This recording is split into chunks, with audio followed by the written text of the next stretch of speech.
more than the age of mine. And when I got there, the people my age, I didn't meet them because from my town, if you didn't come on the transport the same day you met with other people, I was behind. So I don't know if they were taken to the crematorium, the 12, 13-year-olds.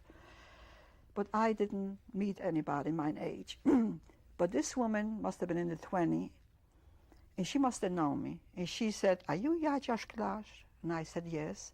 I said, "I think that your little sister, I'm sorry to tell you, was burned.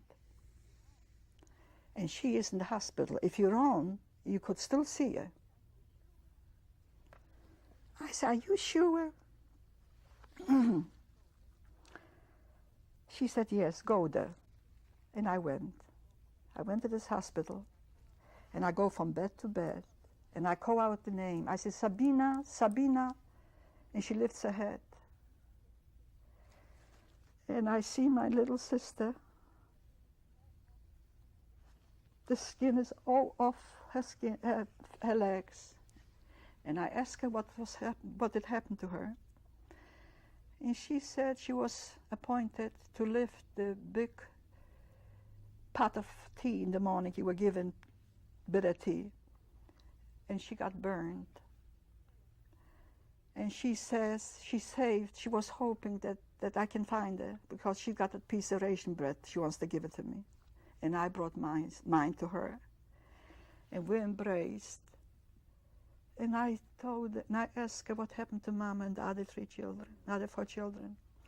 And she said they separated mother from father. And Jacob went with my father. And the other 2 or 3, I don't remember, which made up 5 children. She said they went with my mother, but my mother made me run to the good side. So I'm here. And I said, "But what good is it?" I said to myself, "You know something? I'm not leaving you. Wherever you go, I go." And we cried, and we were in such a tight embrace. And I didn't want to leave her, and she didn't want to leave me. And she kept talking to me and telling me that all Mama was thinking is about me, if I ever got here or whatever happened to me. And now she said for me to go back and not cry. Mind you, she was a year younger. And that was April 25th, because I still light a candle for her. And we were in such an embrace, I made up my mind, I'm going with her wherever she goes. And here comes in this Nazi and sees me standing on the edge of the bed, reaching out to her. She was on the 3rd layer, on the top, and hits me over the head and grabs me by my prison dress. They only want you to die when they want you to die. What would have hurt him if I would have gone with her? I was willing. Because life already by that time, 44, was meaningless. I myself started losing hope. But he tore me away from her. And I could hear say, "Goodbye, don't cry." And that was the experience I had meeting a member of my family.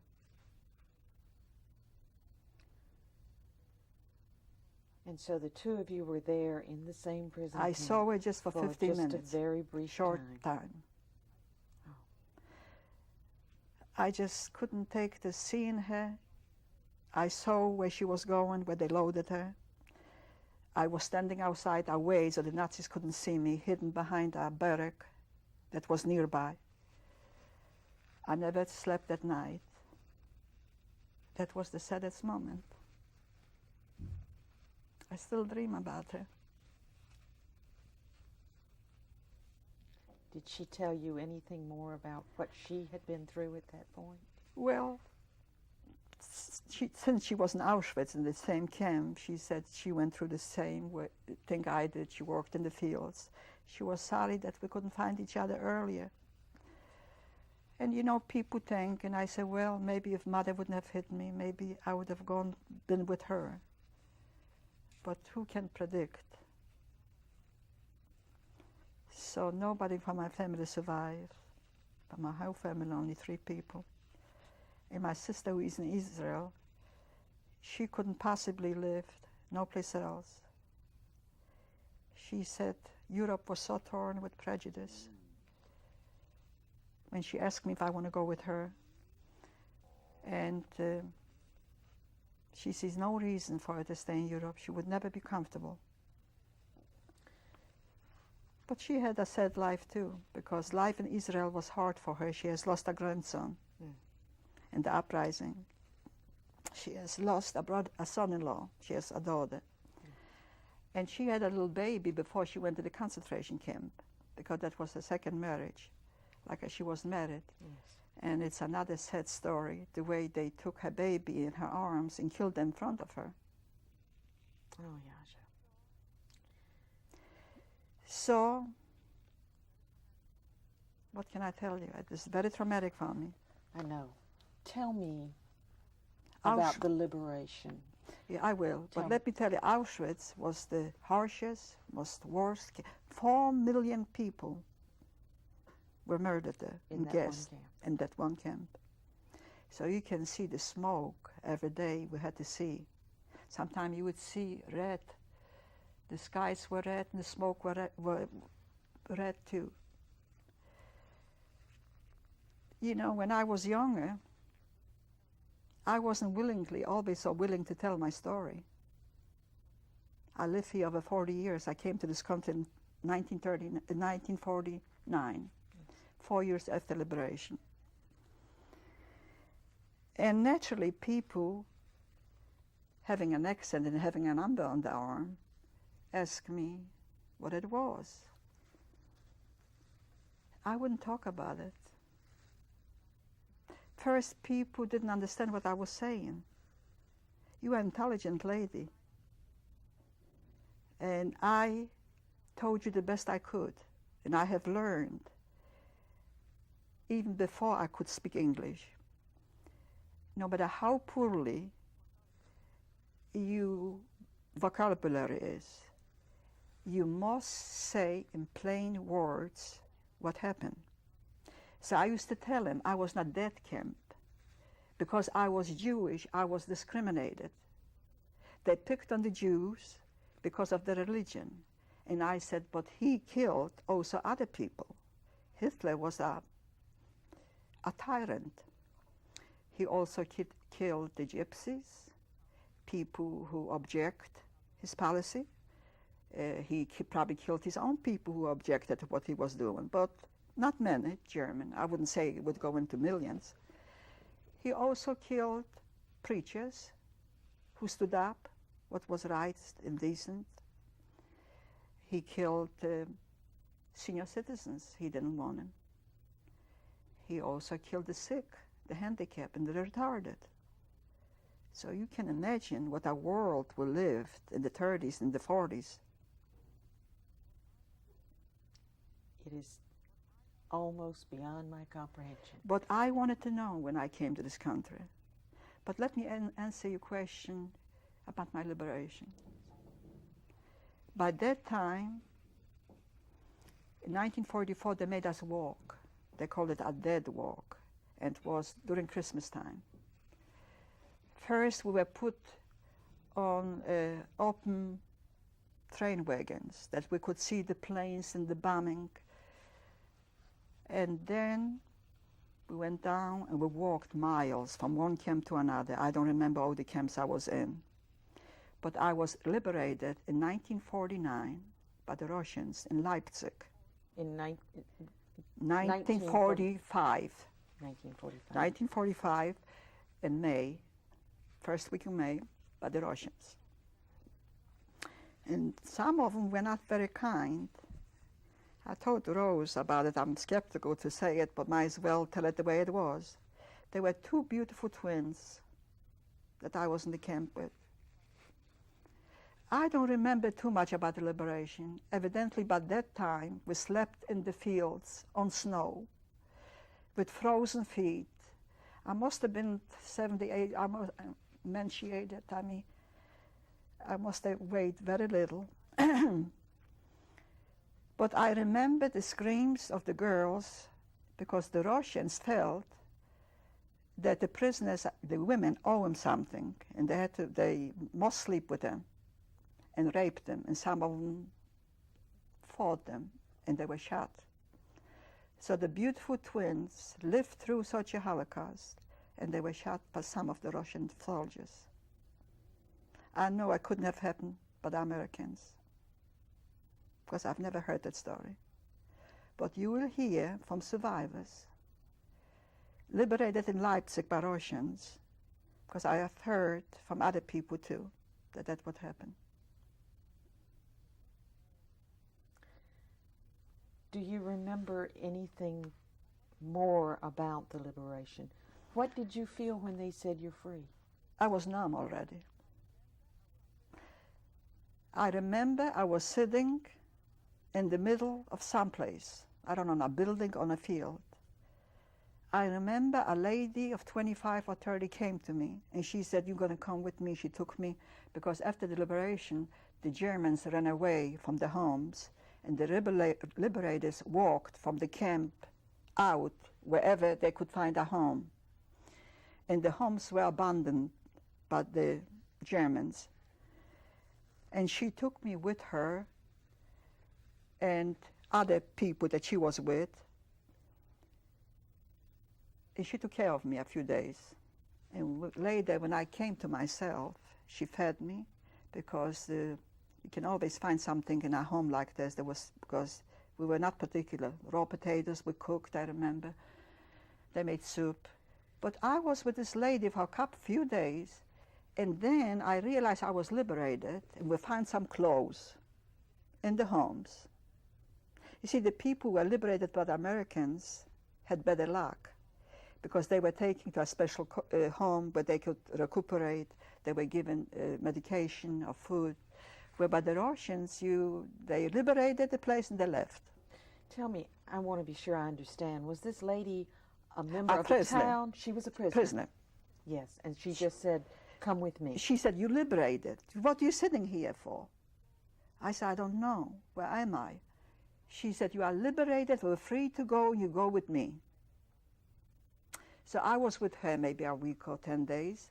When I realized I was free, we all started walking toward home, because I think the trains were free for certain times. We walked, we took the train, and I finally wanted to go back home and see who survived from my family. And I go into Benjin, which had a beautiful park. Glostrova had a beautiful park in the middle too, middle of the city. Oh, the business exchange took place in that park.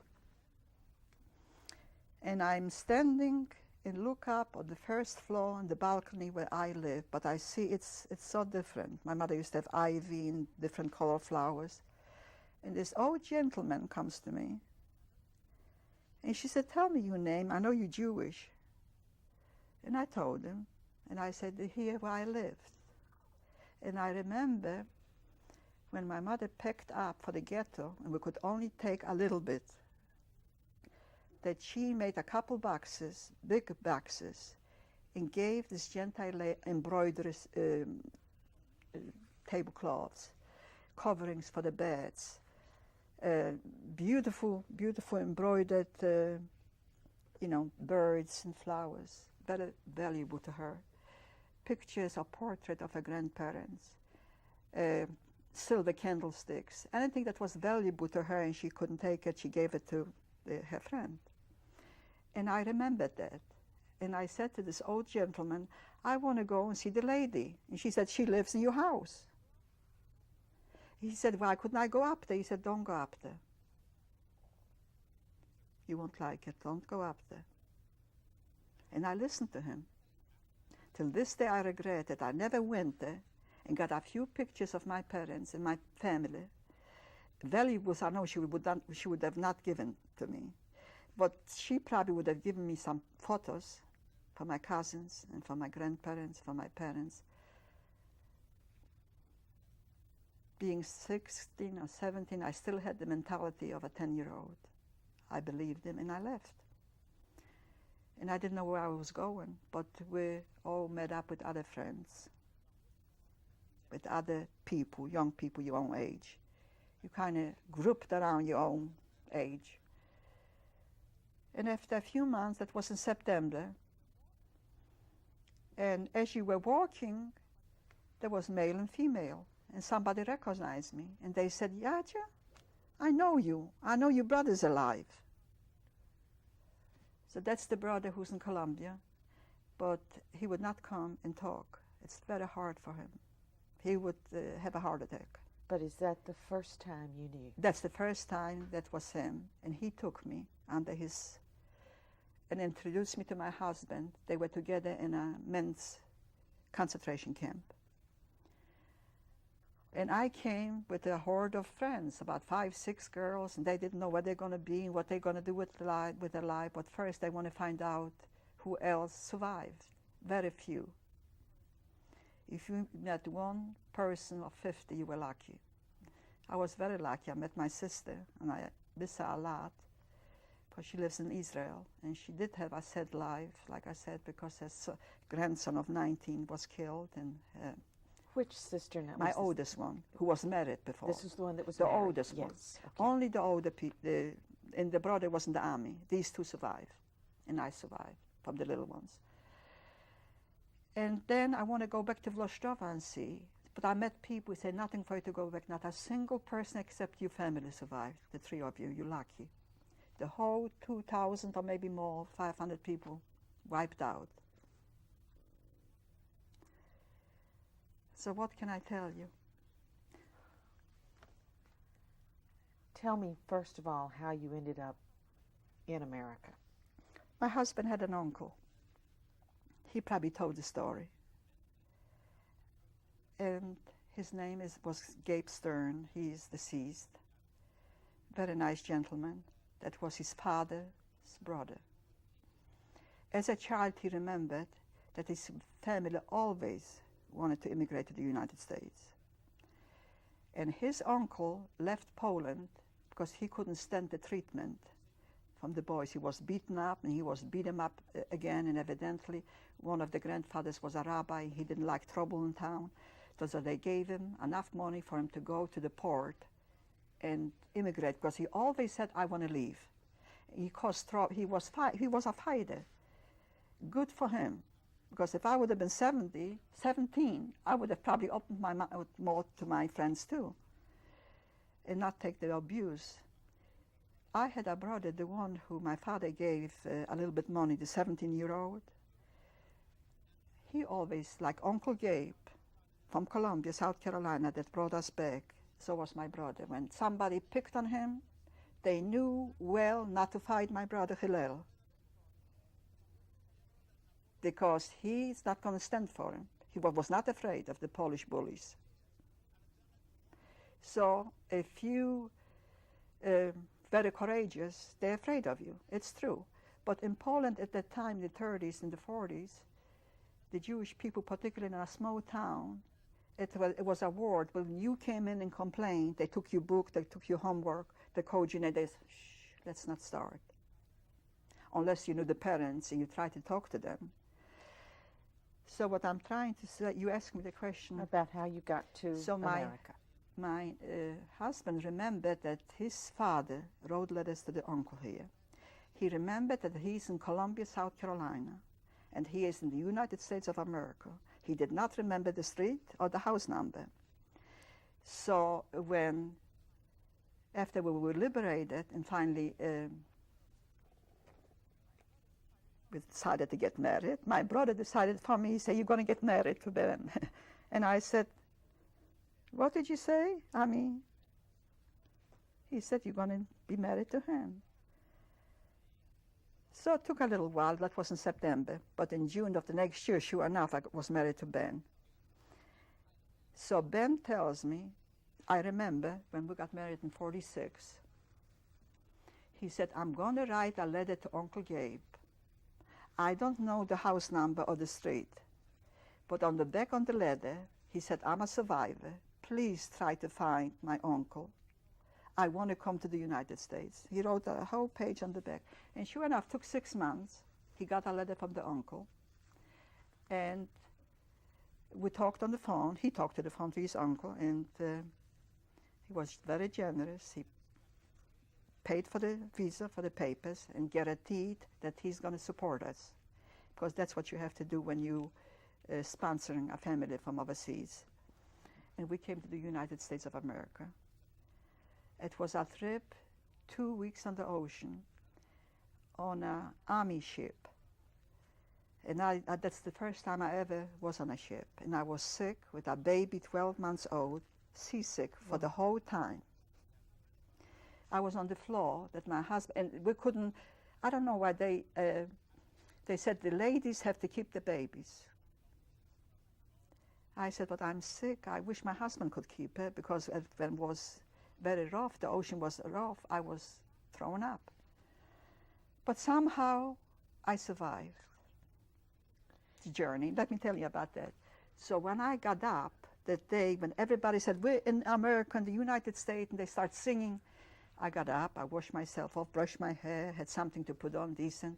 This man who watched me and crossed me every day for the 2 weeks journey, when he saw me, he said, I thought it's an old babushka laying on the floor. I didn't know that you, a young girl like you, I said, I was so sick. When we got here, a wonderful tour guide greeted us. We took a boat to the Statue of Liberty. And she must have knew several languages. I understand that you got to know several languages, because people come from all over Europe. And this was a transport from Germany, so she spoke in German and tried to interpret.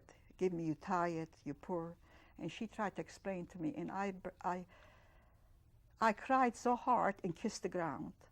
I didn't want to leave. And in the excitement, his aunt was waiting for us, and I had certain outside. With excitement, I left my pocketbook, where I couldn't wear my ring because it bothered me when I was sick. And I took off my watch, my ring, anything that my husband worked for 4 years and tried to bought me. I left the pocketbook on the floor. Because when he said, Jadzia, show the nice ring, I bought it for you, show the end. I said, what ring? I got it in the pocketbook. Don't you have it? He said, no. Why would I have your pocketbook? I said, I left it by the Statue of Liberty. So I said to my aunt, Helen, I said, couldn't we notify anybody? And she said, in America, there's so many people. How would you notify anybody? You don't know how many people passing by the Statue of Liberty? So I said, that's okay. That's a good price to pay to come into the United States of America. For about 20 years, my husband said, I'm not going to buy you any jewelry, not a ring, because I really was very careless. But when we came here, Before you tell me that, I want to be sure, because I'm not sure I understand. Where were you and your husband living in the time between your liberation and when you were married and when you came here? Well, when I met my brother, and he introduced me to my husband, to his friend, my husband right away, and my brother went to work. We rented a room or an apartment. Must have been an apartment, because they had 2-3 rooms. One for my brother, one for us, and a kitchen, 2 rooms, 2 bedrooms and a kitchen. I think he was selling insurance or delivered groceries or something. He found a job that would provide him with a little bit of money. And what city was this? That was Munich. In Munich. Because he was liberated near Munich, which is Dachau. And we lived in this apartment from 46, when we got married, till 49. And before this, we were on our own for a few months, and we lived just with friends, wherever, you know. And you came to And this I country. came here to this country, into Columbia, South Carolina. And adjusting here wasn't hard. Even so, I stuck out like a sore thumb. I was always sad. I remember the lady in Bet Shalom, Belle Jeweler, she said, when I used to bring my little girl to Sunday school, she always called me the little girl, the little lady with the sad eyes. I was so sad. It was so sad. But my happiest years were when I raised my children. I have 4 wonderful children. Tell me about that. Well, the oldest one, Lily, is the little girl, the 12 months old that we brought here to the United States. She was born in Germany. and she's a doctor, she's a gynecologist. She's finishing up her residency in June. My son, Billy, has a degree in business and works as a developer, my husband. My third child, Helena, is an audiologist, and she's got a degree in handicapped children and also in speech pathology. They all have masters. They're all above me. And my youngest one is a pediatric cardiologist in Charlotte. He's a marvelous young boy. I call my baby. Because several years ago, must have been 1972, he was still in college, and the movie Holocaust was shown by Gerald Green. I don't know if you remember the first movie about the Holocaust. I remember, yes. And he came home for Passover, for Easter vacation, and he says to me, he watched the movie and took my arm and kissed it. He said, I wish I would have lived then. I would have killed all the Nazis. And I said, oh, please God, I'm glad that I wasn't old enough to have you then. So these are my 4 children, my pride and joy. Let me ask you one thing that's very interesting to me. When you were freely able to worship again, when you were able to go into a synagogue for the first time, how important was that to you? I'm glad you asked that question. It's a shame that you're not allowed to bring notes. But during these elections in the 40s, when I was in Auschwitz in the concentration camp, and I was standing on the ice, bare feet, and the young Nazis looked at my body and they tried to judge me. And I said, please God, I'm so glad that any of these beasts are not related to me. How I felt going to the synagogue? I love my religion. Because like I said, I couldn't have coped with it if not for my religion. I was brought up to be decent, to be just, and to love thy neighbor. But even a nicer quote that I lived by, it was taught by me by my grandfather from Vloštova, who was a small town rabbi, and raised his children. Usually Saturday night, we would get in his house, grandmother's house, and he would say, I want to teach you something, because I don't know how long I'm going to live. Always remember, what's hateful to you, and you don't like it, don't do it to other people. In simple words. I found out later that that wasn't his idea. It was by an ancient rabbi named Hillel, because I did try to conduct a lot of studies. I was curious. Why did the world didn't do nothing? Even the wonderful country of the United States. I have read a book by Gilbert, who he claims that Roosevelt had a lot of information what's going on in Germany with the Jews, and begged the United States to bomb the railroad that leads to the crematorium. They did bomb, but didn't bomb the crematorium. So, as you can see, I do think a lot. But I've realized, after searching for so many years, I'm here over 40 years, that human beings are not perfect. And there's always going to be evil. For the majority of people, to study of the Holocaust is very important, because we were the victims, but they have to think about it, who were the killers. And if it's one germ in one household, you know that sooner or later it can spread to another household. The Jews were the first one in this century to have suffered and paid such a sacrifice of 1.5 million little innocent children, and 6 million together. Brutal was the killing of the others too. But the Jew and my little sisters, my 3-year-old and my 5-year-old, and myself 12-year-old, we were singled out because we were Jewish. So after a lot of studying, I said maybe I can forget about it and live in peace the rest of the life. It's very hard. Each time I see a rabbi, a priest, I ask the question. I ask questions. I say, what do you think? Why don't you teach your congregation? Rabbis and preachers and teachers and principals alike. I did never imagine, when I was in the concentration camp, that after 50 years, that people won't know what happened during the Holocaust. When something bad happened to you, you think everybody knows about it, or they should know about it. And it amazes me when children during exam, during springtime, would call me, said, Mrs. Stern, I have heard you are a survivor. Could I keep you on the phone for 10 minutes? I always say yes. And they would write me a letter, they made an A.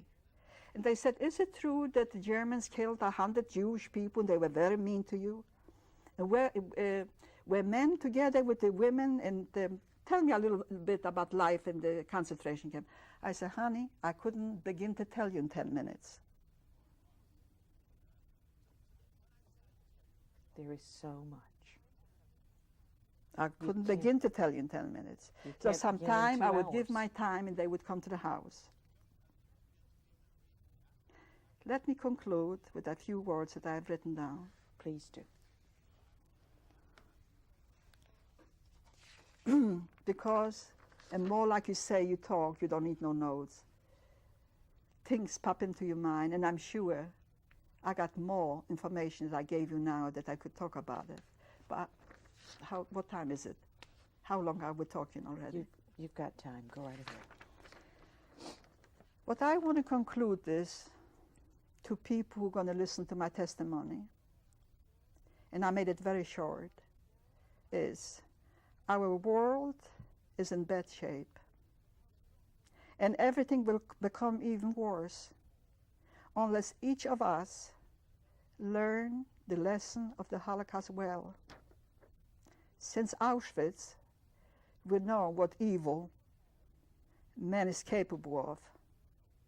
We also know that those who are murdered walk to their deaths with the Lord's Prayer on their lips, which is, Hear, O Israel, the Lord our God, the Lord is one.